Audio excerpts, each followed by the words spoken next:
by Scott Luton here in beautiful Seattle as we continue our coverage of Amazon Reshape 2025. And I'm joined here by the world's biggest Patriots fan, Paul LeBlanc, a spokesperson with Amazon Business. Is that a real title? I think that's the best title I've ever had. I think you got it just right. World's biggest fan. I'll gladly wear that hat. I'll gladly wear that hat. And kidding aside, just your passion for Patriots notwithstanding, you're originally from Boston, is that right? That's correct, yes. And we were talking in the pre-show about that, the legendary, the iconic Boston Public Library between the architecture and just the conveniences and the layout. Beautiful. One of the coolest building. places to be, huh? You can spend hours there, not even reading a book, just Right. like appreciating the architecture, right? Right. Yeah, it's a beautiful space. Well, Boston's a really cool city. I got some good friends up there, and I tell you, your Patriots, though, you know, Have they tortured you? Or they have. I'm a bandwagon Falcons fan. is there some begrudging respect there? Maybe. Maybe. A All little right, bit. a little bit. Congratulations, all those Super Bowls. Thank you. All right, so Paul, we got to talk supply chain and innovation and certainly e-commerce. Tell us first about your role here with Amazon Business. I'm a spokesperson for Amazon Business specifically, and what I really enjoy about my role is I get to talk to people, of course, within Amazon Business, but I also get to get out and talk to customers, learn how they're using our products, learn how they're innovating, learn how they're embracing digital procurement. Yeah. So I'm really touching all different sides of this, which is really what makes my role enjoyable. Man, I am so jealous. Are you hiring? I'd love to go hang out with customers. If you become a Patriots fan, I'll consider it. How's that? That's a mountain too tall. Okay, so you know I've gotten my probably 17 pages of notes from just day one here at Reshape. Yeah, it's a lot. We're approaching the end of day one, and it's been good stuff, really good stuff. Yeah. What's been a couple of your key takeaways here at day one of Reshape? I think it's the excitement surrounding digital procurement specifically, right? Historically, you've seen some companies being a little bit more hesitant on the digital procurement side, and I think you would agree the energy here is really high, and a lot more companies are seeing the advantage of not just dipping their toe in, but really embracing digital procurement and what Amazon brings to the table in that conversation, right?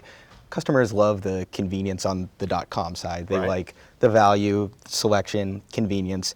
When you bring that into the business buying world and you add this new layer of AI on top of it, really, really exciting stuff. It is, and you know, one of y'all's customers we heard from here earlier today, really challenged the audience. Hey, with all this technology, all this innovation, we got to stay focused on why do we do things this way? Why do we always do things this way? Because we've got some really exciting new answers and new ways of transforming how we do global business. And that's been part of the big buzz here today on a short list of big themes. All right, so trends in global supply chain.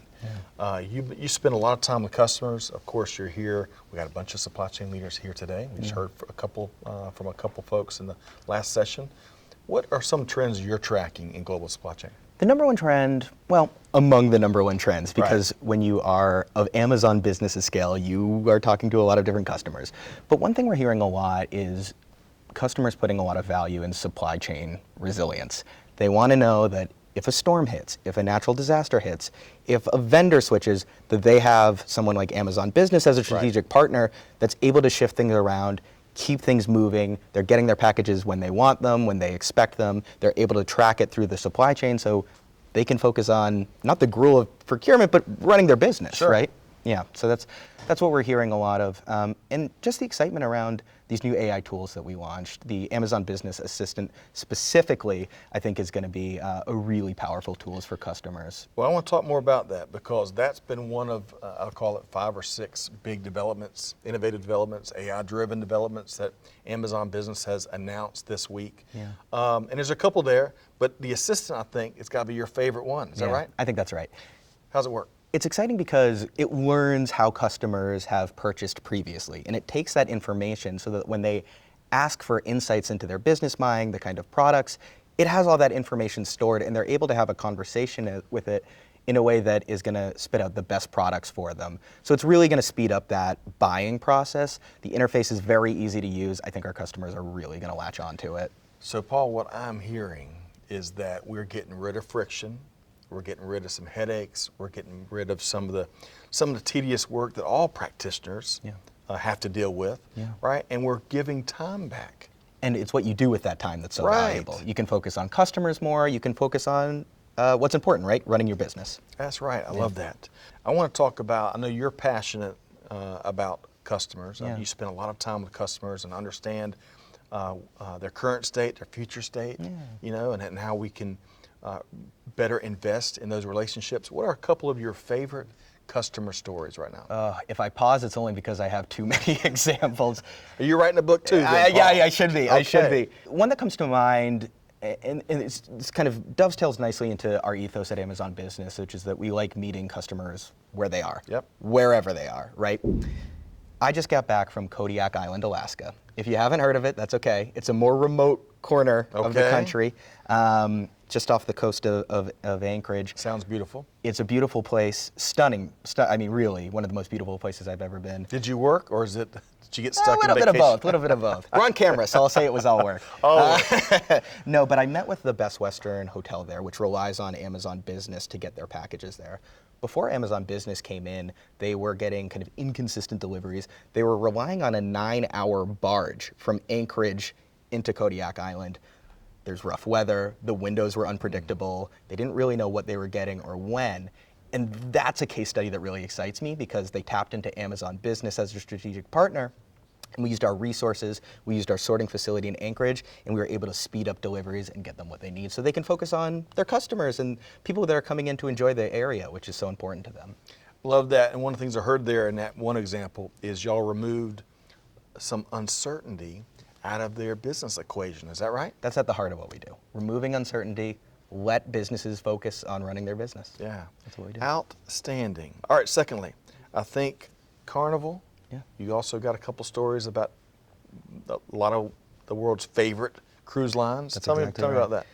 They call Carnival Cruise Lines floating cities, which I Okay. think is probably the best way to put it. They're I don't not know if you small. spent time on a Right. cruise, but that's probably the best way to describe it. I mean, it has every amenity you can possibly imagine, which is also a huge procurement headache. That's right. My favorite story about Carnival Cruise Line is when they started embracing Amazon Digital and coming into digital procurement, signing on with Amazon Business.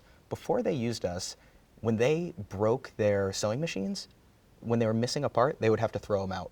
The whole They couldn't thing? use- The whole thing. It was such a waste. They hated doing it. It happened not infrequently, right? Because they're doing things for the shows, they're using them on board.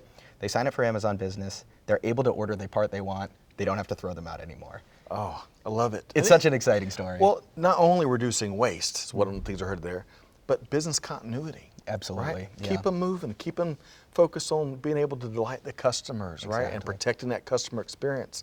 'Cause And as a- putting power in the hands of the people working on the ship because they're the ones that know best. The people that are, cleaning the rooms or doing this kind of work to make the ships, to make the ships float, so to Right, speak. right. Giving them the power to order themselves, to know how they run their little operation, I think is really exciting. It's empowering. Completely agree. As you shared that, it reminded me of a phrase that really is prevalent in the manufacturing industry, going to the Gemba, right? Yeah. Going to the front line Yeah. and really learning, as you put it, learning from the experts. Yeah. They know best, and Yeah. they're delivering the most value in the whole organization. That's exactly right. In the Carnival example, in the Best Western example, how can we make their days easier? That's the name of the game. Yeah. Yeah. Okay. So I bet you've got some folks out there because we've got the smartest audience in all of global supply chain. I believe you. Yeah, Yeah. trust me. Yeah. And they're going to be like, how can I get a hold of one Paul LeBlanc and learn more about anything he's touched on? What would be your advice there? Check me out on LinkedIn. Okay. I'm posting about Reshape, all the great stuff we're doing here. So, Okay. I'm easy to reach. Reach out to me there. Happy to connect. And if they can't find you for a stretch, it might be because you're in Kodiak Island. Is that right? If I don't respond right away, I'm on Kodiak Island. Awesome. Paul, thanks for joining Scott, me here thanks today. for your time. Paul LeBlanc, spokesperson for Amazon Business. Folks, stick around as we continue our coverage. Tons of coverage. The buzz is here in beautiful Seattle as we continue our coverage of Amazon Reshape 2025.